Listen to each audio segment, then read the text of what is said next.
السلام عليكم، مرحبا بكم في القناة ديالي الجديدة. أنا مريم، ومن اليوم غادي نغوصو في عالم القصص المثيرة والشيقة لكن بلمسة مغربية. هنا في هذه القناة غادي تلقاو قصص متنوعة من الواقع ومن الخيال ومن التراث وأحيانا من الحكايات اليومية ديالنا، كل شيء بالدارجة المغربية.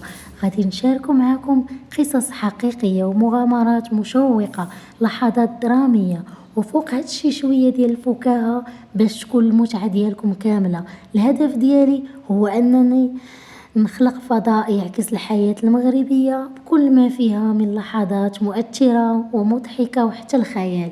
إلا كنتو من عشاق القصص اللي كتجيب الابتسامة وتخلي التفكير يبدا، فهاد القناة هي المكان ديالكم. ما تنسوش تشاركوا وتفعلوا الجرس باش ما يفوتكمش الجديد ديال الفيديوهات ديالنا. ديما غادي تبداو بحكاية جديدة، فتابعونا وخليونا نعيشوا قصص مع بعض.